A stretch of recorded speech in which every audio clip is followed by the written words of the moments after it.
Welcome to New Stripe City, YouTube channel for diehard Bengals fans. I am your host, Ace Boogie, and the Bengals trail in this one down 24-10 at halftime at home against the Cleveland Browns. Now, look, I personally thought that this wasn't going to be an easy game for the Bengals. I felt like the Browns had a lot to play for in this game. They had a chip on their shoulder. This by no means was going to be an easy game for the Bengals going into it. But with them being at home, it should be some kind of, advantage that they should have, especially playing on their home field.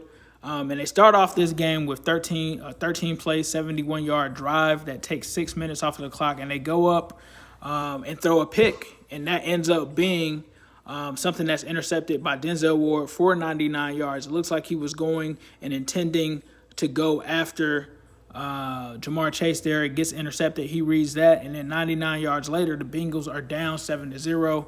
And then on the next drive, they come back and score a touchdown on a 13-play, 70-yard drive that ends with the Joe Mixon touchdown. So they start to show some signs there of promise. And then the Browns, with their first drive of the game, they go 13 plays, 74 yards, take 4 minutes off the clock, and go up 14-7 after a Nick Chubb touchdown.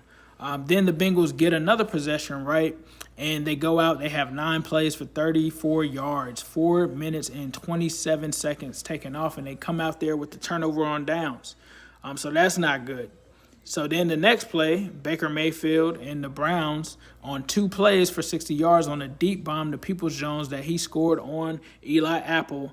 They go up 21-7. And that is just a tough one, right? But that's still a position where the Bengals can kind of try to respond to that. But then on the next play, they get on the next possession, they fumble after 6 plays, 26 yards, and they start at their own 18, right? So that is a crucial fumble by Jamar Chase, which sets up a field goal. And I think that at this point, that was a small victory for this defense to limit that offense of the Browns to a field goal in that play and in that sequence of plays. And really, the Browns actually ended up calling a bad trick play there that caused them to lose some yardage. So that creates the field goal. The Bengals come down and have a 12-play drive, but it takes 4 minutes because they're trying to kind of waste some of the clock to not let the Browns get a chance to come back.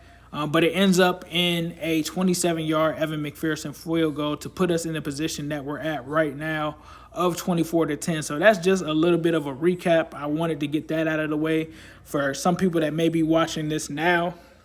It didn't see what the game was, but so far here are the numbers. Baker Mayfield has only thrown 8 passes, but he's 7 of 8 for 121 yards and a touchdown. Nick Chubb has 6 carries for 39 yards and a touchdown. He's got a 6.5 yards per carry thing there. Donovan Peoples-Jones, the 1 catch, but the 1 touchdown.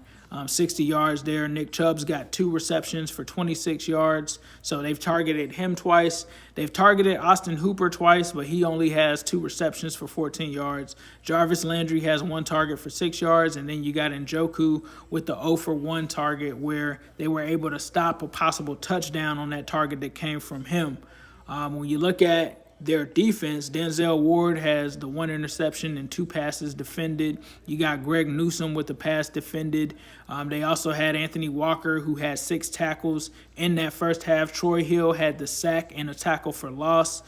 They've done a good job somewhat against Myles Garrett, but he was credited with a half a sack as well with Sheldon Day.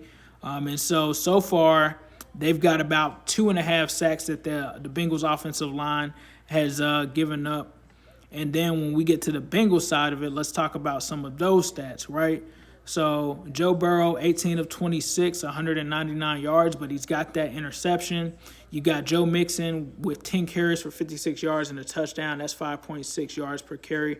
Samaje Perine only has 2 carries for 4 yards, so not much going on there. T. Higgins, I thought, had a good first half, minus a drop in the touchdown. He's caught 5 of 6 targets for 67 yards. Joe Mixon has 3 receptions for 32 yards, so he's caught every one of his passes. And Jamar Chase gets 4 of 7 targets with 4 receptions for 31 yards. Drew Sample also had a nice play, 19 yards. Samaje Perine has gotten involved there. But the fumble loss, that was a tough one.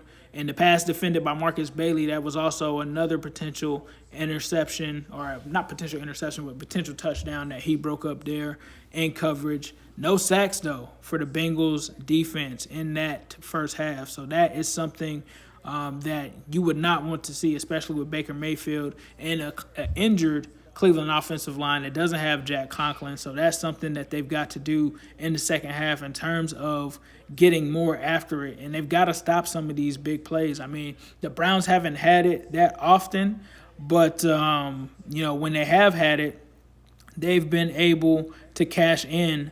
And the Bengals have just had some interceptions and some fumbles there.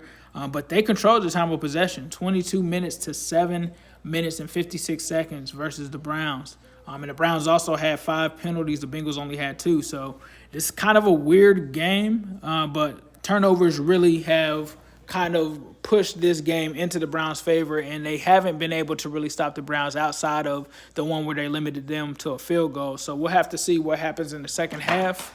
But the first thing that you have to do is you have to get a stop against the Browns to come out of halftime, because they are going to receive it once everything is all said and done. And then you have to come down and get a touchdown, I think, if you're the Bengals, to make this a ball game once again, because this game could have potentially been out of reach after those turnovers, but they cannot afford any in the second half. And on defense, they've got to get some pressure on the Baker Mayfield and try to slow him down. And they've got to contain Nick Chubb. And they've got to cash in on those opportunities. We've talked about it this whole season.